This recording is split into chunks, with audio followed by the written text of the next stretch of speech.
I want to bring in MSNBC host and associate editor of the Washington Post, Jonathan Capehart. It's good to see you, my friend. Look, the Biden administration made massive investments in infrastructure. He is leaving with a booming stock market, low unemployment. But many of the real effects of what he put in motion won't come clearly into focus for a while, as you know. So how do Democrats message those wins? Because 2 years from now, a lot of them are going to have to run again.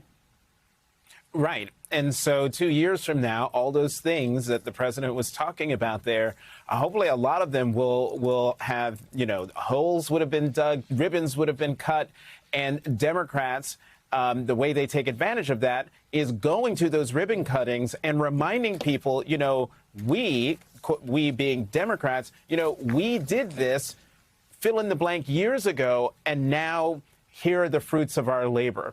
The president, I think, in that clip, it's very interesting. What he was saying there was, I didn't do a good job on messaging, but neither did the other Democrats running for office. They didn't do a good job in messaging because they didn't take advantage of saying that this bridge was done by us, the Democrats. And so I think his message to them going forward is take credit for what you did.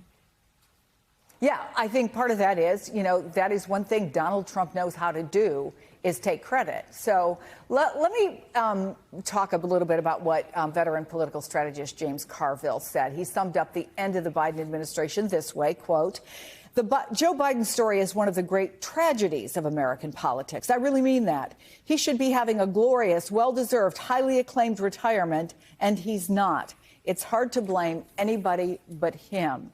Then yesterday, I was talking to James Clyburn. He told me that he thought Biden will go down as one of the greatest presidents in our history.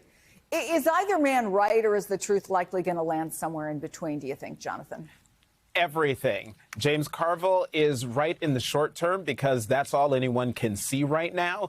Everyone's always looking for someone to blame, and so everyone's looking to blame the guy at the top of the ticket. I think Congressman Clyburn is also right because, as we have seen, history allows us the perspective and the time and the distance to really take a look at a presidency. Papers become available, interviews are done, books are written that fill in the holes that we don't have right now.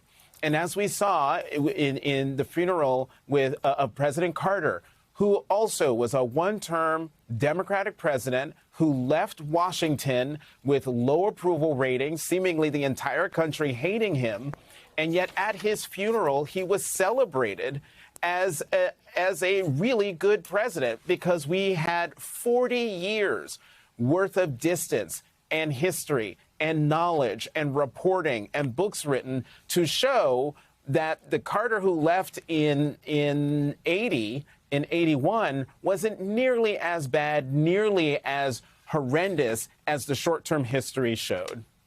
Let me ask you finally a little bit about these reports about the morgue-like atmosphere inside the White House. Endings are hard. Endings of an administration are hard. I was there the day after Hillary Clinton lost. I had been White House correspondent then.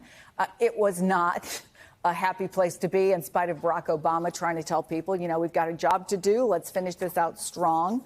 But I wonder what you're hearing about the concerns that are out there, and how much of Joe Biden's legacy do you think will be determined by the fact that he was bookended by Donald Trump? Yeah, I understand the morgue-like atmosphere. I mean, folks wanted Vice President Harris to win.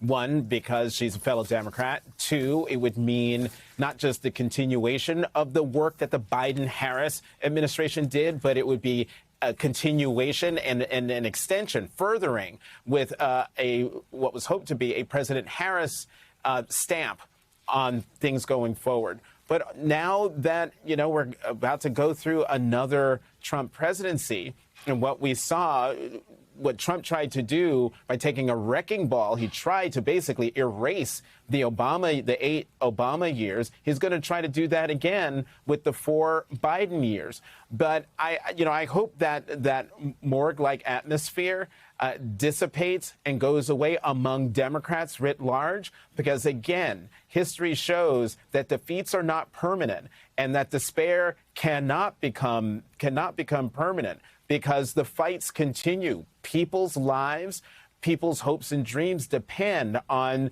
folks in that White House right now dusting themselves off and taking the fight legislatively, culturally, to the other side to move the country forward.